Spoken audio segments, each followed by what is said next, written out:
Hello and welcome to my FlossTube channel. I'm Jean Farish and I'm so glad that we get to spend this time together. Before I forget about it, because usually I do want to ask you about hitting that subscribe button. And last week when I mentioned it, I also said that I don't get how all the bells and whistles work with subscribing, and it ends up that there is a little bell icon that's important. Corvus, and I hope that I'm saying your name right, left this comment. You can get notifications by clicking the little bell icon next to the subscribe button. Then you get notified as soon as a new video uploads, instead of having to check your subscription feed to see what's new. Useful when you just don't want to wait for a new FlossTube goodness. So thank you, Corvus, for the comment and the compliment as well. Now, the big question that comes up over and over and over again, and will keep coming up until you are satisfied with an answer, and that is, where do you begin stitching? And I started thinking about this a lot with the new Merry Christmas sampler. Since it's in a round shape, I don't have my usual corners to work from. I am very much a left to right, top to bottom stitcher. That's one way to do it, not the only way. But when I have something that's round and I don't have a corner, or you have anything that's an irregular shape, anything that doesn't have a squared off border, or for example, if you don't have a full coverage piece, I mean, there's a lot of things you end up with an irregular shape. So the question really does become, where do you begin stitching? The whole question of where to begin stitching actually starts with how to compute the size of your fabric. And I thought that this was so important, I actually addressed it in episode number 2. I had to go back and look. I knew I talked about it and probably have mentioned it more often than just in that one episode. But in episode 2, I actually give a little tutorial on how to compute your fabric and all the various decisions that need to come into play when you're making that decision before you cut your fabric. For example, how much fabric to leave on all 4 sides, which is not just a question of the design, but also if you're using Q-snaps. The Q-snaps themselves takes up some real estate, which if you're stitching in hand isn't a question. Embroidery hoops, the same thing. Scroll frames, the same thing. And then of course there's the, how are you going to finally finish it? So for example, if you're going to make a pillow, here in the States we refer to them as pillows. My friends across the pond refer to them as cushions. All I really need to be concerned with is my seam allowance, which traditionally is a 1/2 inch, 5/8 of an inch at the most. Quilters get away with a whole lot less than that. Wouldn't recommend that 1/4 inch that quilters use when you're talking about linen or Aida. But if you're ever in a pinch and that's all you have, you'll probably be able to make do with it. And then besides the practical space that you need in terms of actually working the project, you also have to consider what designers call white space. That's the unworked area, and it doesn't have to be the color white, but it's just an area of any sort of medium that doesn't have any activity in it. So it's your blank fabric, for example. I think I've mentioned that I'm learning to play bridge, which has been quite an ordeal. Oh man, I shouldn't call it an ordeal. I'm finally getting it, so I'm enjoying it more and more. And I knew that I would. But in my teacher's home, she had her Christmas things out this week, and she had a pillow that simply said, ho, ho, ho.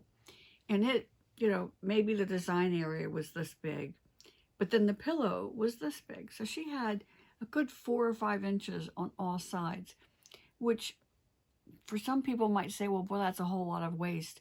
But it really just brought the focus on the ho, ho, ho. Another example here at home is my Evening Star Quilted Cat Pillow. And I've used this before as an example. For this one, and this is something I haven't talked about a whole lot, but it's one of the things that kind of drives me crazy when I see other people's things. I don't have any space showing down here on the bottom of the cat. And that's deliberate. I didn't run out of fabric, but that's, if I had empty fabric down here with just the cat cut off right here, it would look like it doesn't have legs. But because it's presented as a design cropped here, I mean, even though we think in terms of cropping with photos and if you're doing anything online or whatever, but it's still the same concept. Your imagination tells you that this cat has legs. And so that's one of the reasons to leave it like this. But in computing this fabric, I didn't just consider the size of the cat. I considered how much white space I wanted on all four sides. And then in addition to that, since I knew I'd be making it into a pillow, added another inch all the way around. That's how I computed the fabric for this project. That formula may not work for something that you have in mind for your next project. Let me add just a little bit of shameless self-promotion here. The Evening Star Quilted Cat is still in my Etsy store. It's a really good design that will fit in with any kind of decor if you like this kind of a whimsical style. All you need to do is pick out your two main colors for the quilted kind of motif. And each one of those has two shades of that color. And then the other few colors that are involved, you can kind of use your imagination. But it would really lend itself to a lot of different color combinations. Coming back to the tutorial that's in episode number 2, you may be thinking, well, why don't I just use the fabric calculator rather than figuring it out myself? And that's fine. It's what a lot of people do. But what happens when you want to do a design like this, that the spacing is just not your typical same amount of space on all four sides? It's kind of a good skill to know. I would still recommend finding a fabric calculator that you trust and use it to check your work, not as the only way to figure out how big to cut that piece of fabric. Now, I started out mentioning that we're going to talk about where to start a project when you have an irregular shape. And then I got off into the whole thing about talking about fabric size. Where the two intersect is that knowing that you have the right size fabric gives you confidence so that you can choose where to start that works best for your design. I see the comment so many times. In fact, I would almost say every time somebody asks this question, inevitably somebody will comment, I always start in the middle so I make sure I don't run out of fabric. Now, what's wrong with that statement? If your fabric is cut too small, you're simply going to run out of fabric on all four sides. Now, if you want to talk about starting in the middle so that you make sure it's centered, that's a whole different thing. But don't think that just because you start in the middle, you're always going to have enough fabric, because it just doesn't work that way. That's where we go back to the concept of how do I know how much fabric I need? So once you're confident that you have your fabric cut to the right size and you have an irregular shaped project and you're a traditional star at the top left-hand corner person like me, then suddenly that's thrown out and you've got to do something else. So again, using this one as an example, what I did with a project like this is I sort of, when I say basted, that's really using the term very loosely.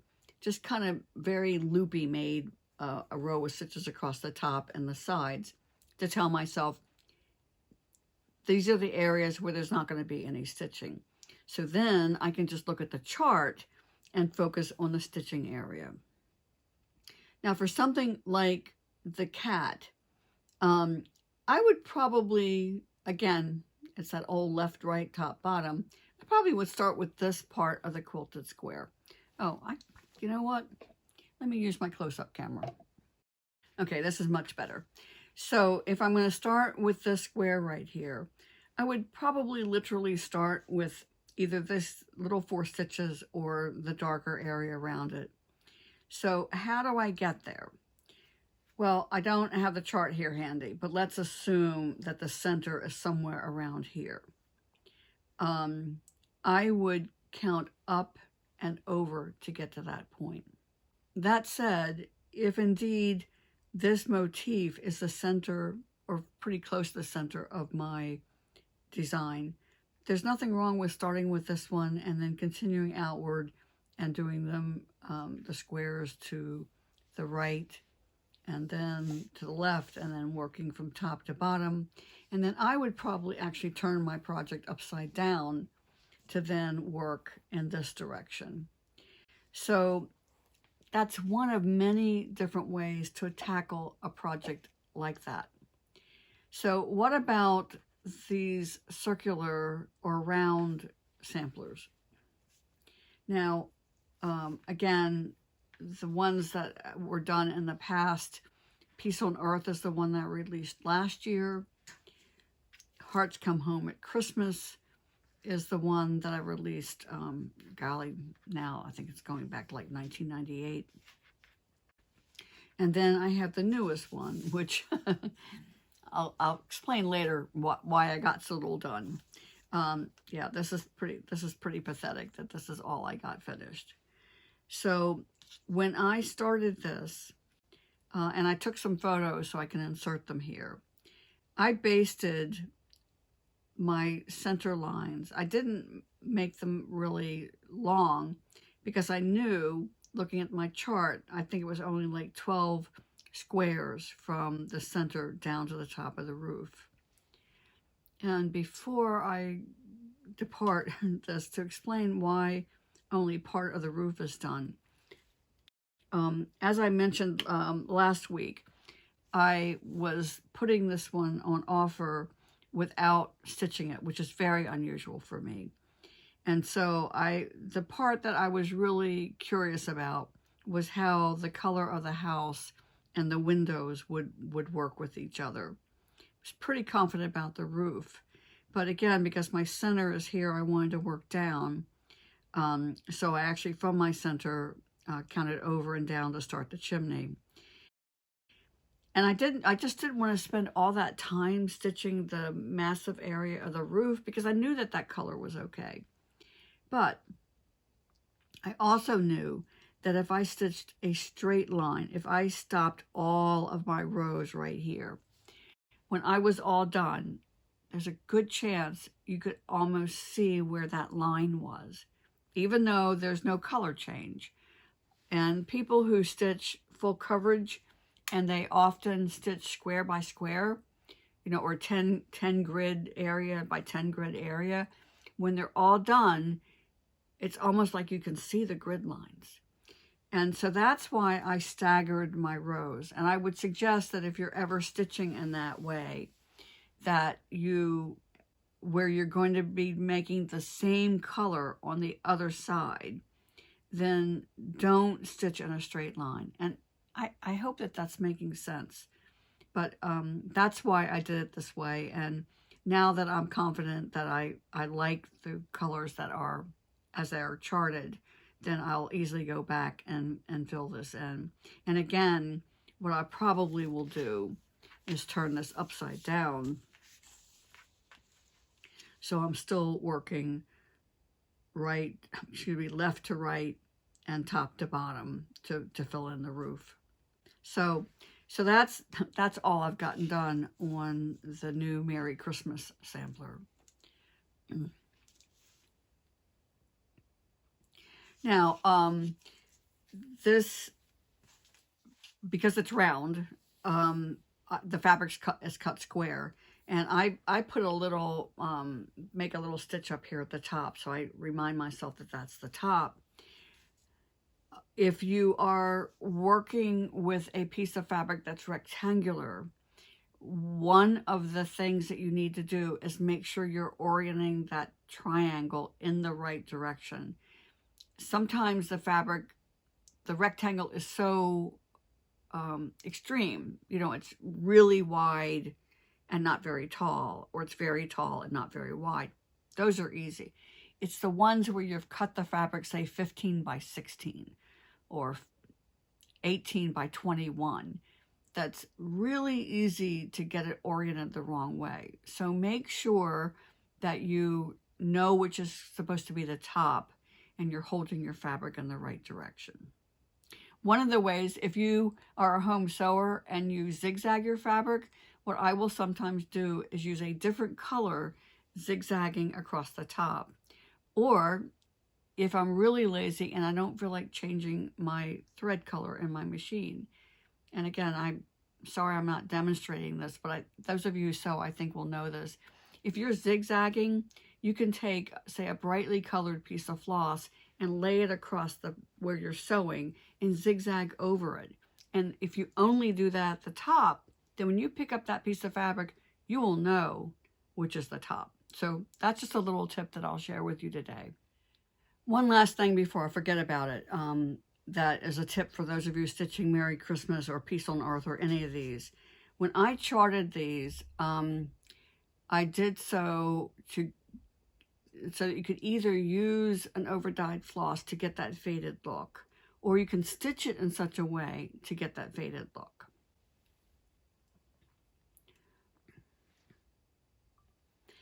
And since Peace on Earth is done, and it's right here, I'll use this as an example. So you can see where it goes from the lightest color pink to the medium to the dark, as if you're writing with an ink pen and the color is changing. Now, it's charted like this, and Merry Christmas, the same idea. But if I were you, I would cut my floss length about half of what you would normally use and start with the pink. And when you run out, change to the medium. And when you run out, start to the go to the dark.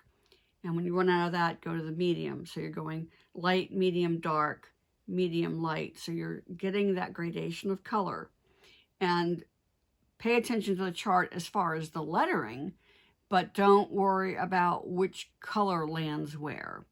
Now, I don't have the luxury of doing that because I need to make sure that my sample matches the photo that's going to be accompanying the piece. But you don't have that restriction. So that's just another little tip that I would give you in terms of just making it easier to stitch the lettering. Or, of course, if you've got a variegated or overdyed color that works, then, you know, you can get that nice kind of, I don't know, it just adds, it's aging the project that I think adds a warmth to it. So anyway, you know, it's one of those ideas that you can either use or not use. That's up to you. Those of you who have been watching more than a few of my episodes know that I am not afraid to take some of the myths and legends and ideas that are floating around out there and bust them all to pieces if they need to be. But I need some help from my viewers who either understand physics or have actually done this experiment to see if the following is true. Because I see this comment again, over and over and over again, when people talk about scissor fobs. Now, I'm not going to read it exactly the way it was posted because I don't want whoever posted this to feel like I'm talking about them, because I'm not talking about just one person. I mean, I see this almost every day in one form or another. And that is the idea that when you make any kind of a scissor fob, that you need to weight it. You need to, you can't just stuff it with fiberfill. You need to put something in there that has some weight to it. And the reason behind that, that's always given, is that it protects the points of your scissor. That if you happen to drop this from a table, that, oops, that's not good. My screw is loose. That should not be happening. Okay, so assuming that your scissors don't just float open like that, if you would happen to drop this from the height of a table, that if this is weighted, that when it falls, this will hit the floor first and protect the points of your scissors. And I can't get my head wrapped around that. So if indeed it's true, I want to be able to say that. But if it's not true, then it's time for us to bust that myth. A couple of things bother me about that. Now, I never took physics as a class, but I did pretty much pay attention to science classes in middle school and didn't do a whole lot of science in high school. Not really sure why. Well, I do know why, but that's a longer story. One thing that bothers me about that is it seems like to me in science class that we learned that two objects falling from the same height that are two different weights will still hit the ground at the same time, barring any changes of atmosphere or, I remember there were a couple little asterisks next to that. So that's one thing that bothers me. The other thing is that if it were true that they fell at different rates, I am not sure that this being weighted would protect the points of my scissors from damage. So, you know, again, I don't want to embarrass anybody who does believe that. And if it ends up that I'm the one who's wrong, then I'm not going to be embarrassed, but I am going to own up to it and say, hey, I'm wrong about this. So I got curious enough that I did a little bit of online research, and these seem like pretty valid websites. One of them was physicscentral.com, and this was actually a teacher's guide.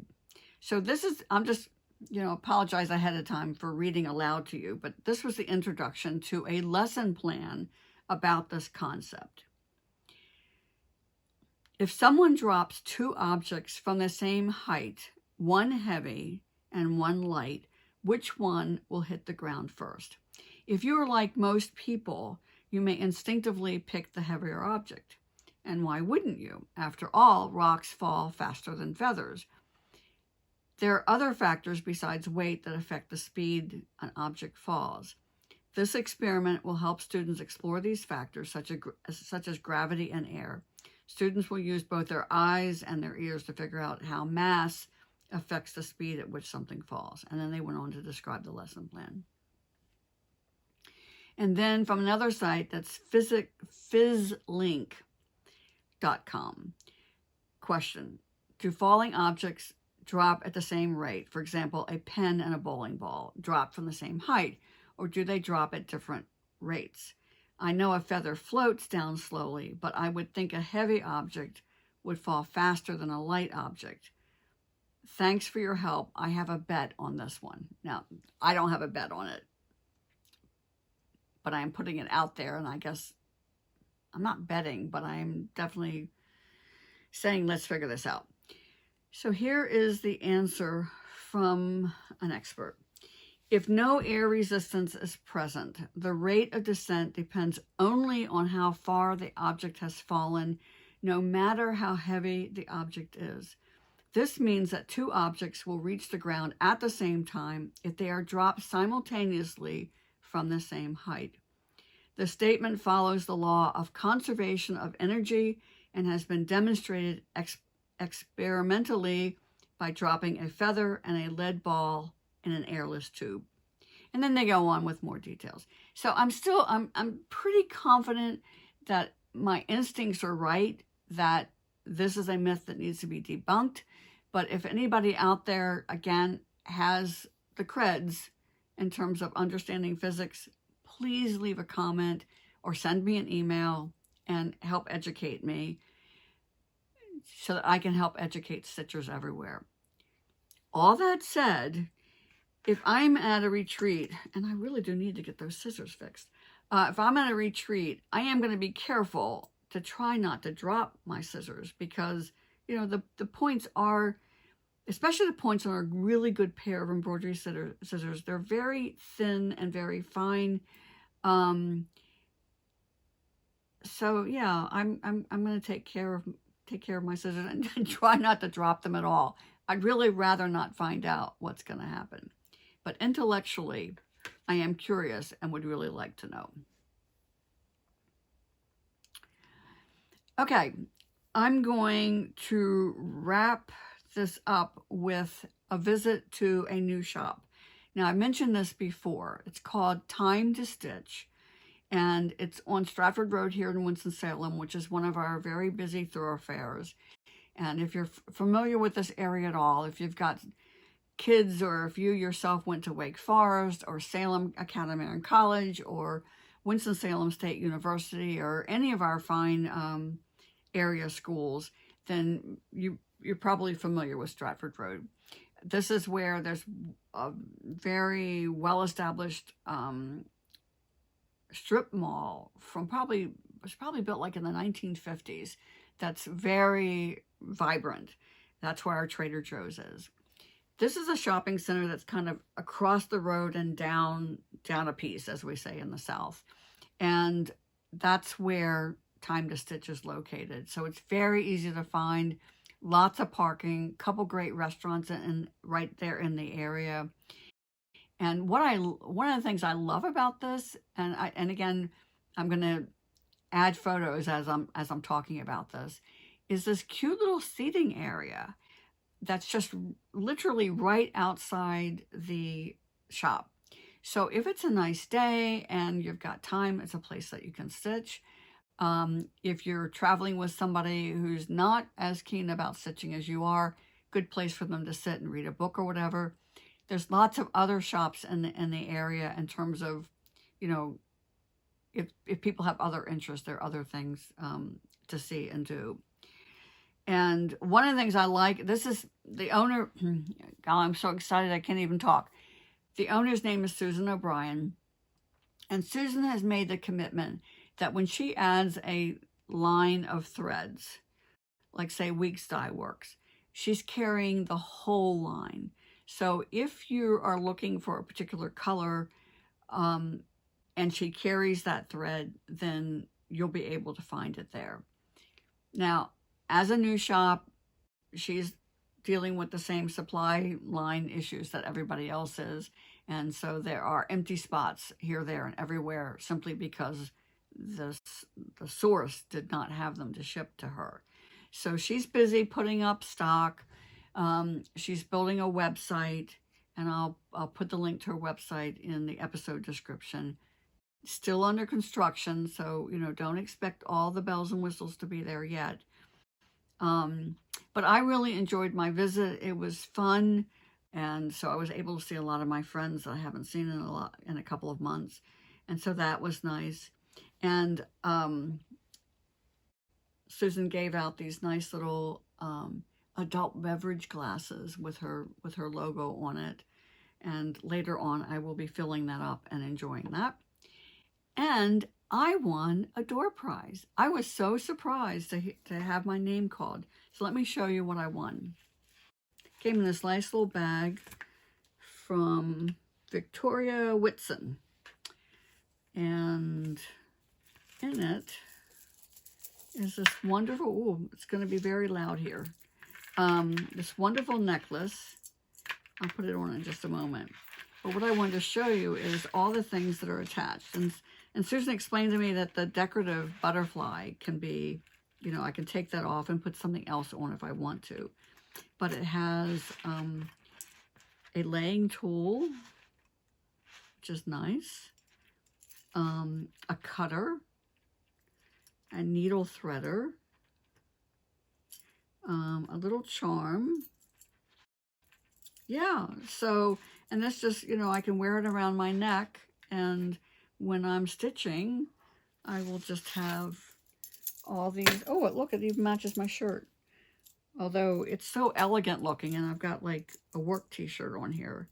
Yeah, so I was just really happy to hear my name called and to win such a delightful prize. So that was wonderful. Now, if you are watching this Saturday morning, December 4th, and you're in the area, the grand opening continues today from 11 to 3. Don't put the shop name in your GPS. Put in something like the Dessertery is one of the major restaurants in that shopping center. There's also Little Richard's Barbecue. There's Schiffman Jewelry. So if you put any of those businesses in, it will take you to the shopping center. And the shop is kind of towards the back. Plenty of parking right there where the shop is, or just on the other side of the building. It's just wonderful. As you've probably guessed, the focus at time to stitch is needlepoint. When I talked with Susan about the possibility of adding cross stitch, she was certainly open to the idea. And I'm thinking that if you happen to stop in to shop for accessories or the threads that are available and mention to her that you would love to see more cross stitch, then we might see that in the future. And again, if you're in the area, we are supposed to have another beautiful day tomorrow, which is the reason I haven't gotten as much stitching done on Merry Christmas is we're not having typical December weather. It's been over 70 degrees the last couple of days, which those of you who live in the world of Celsius, that's like 21 degrees. I had to look that up. I don't do that automatically, which is just very not typical for December. And so I've been outside doing some chores that needed to have been done before the weather turned. So I decided to take advantage of these 3 70-degree plus days and get some of them done. And so I didn't get anywhere near the amount of stitching that I would typically have gotten done. But I'm really glad I could get these things off my, put that little check mark next to these things that need to be done that frankly I procrastinated doing, because had I done them before the weather turned, I would have been okay. So tomorrow my big task is to wash my car, because I probably won't get another chance to do that until the spring, and I do like a clean car. So I'm going to get more stitching done after I get these chores done, and I'll be giving myself a manicure after I get all this outdoor work done. Isn't life all about balance? I think for me, this week has really shown that I need to plan my time and think in terms not only what I need to get done, but if it's something outdoors, what's the weather forecast going to be like, and just try to find that balance. So I am hoping to tip that balance in the leaning toward more stitching starting tomorrow afternoon. So we'll see next week how much I've gotten done on Merry Christmas. And if you are stitching Merry Christmas, I hope that you will post your progress on Facebook, just in general, and tag me or on the JFN Stitch Along group. So that would be nice to see progress that people are making, especially if I don't get to make as much progress as I would like to. So, okay. I guess the last thing to say is, in this coming week, I hope you stitch happy and stay safe, and I'll see you next week.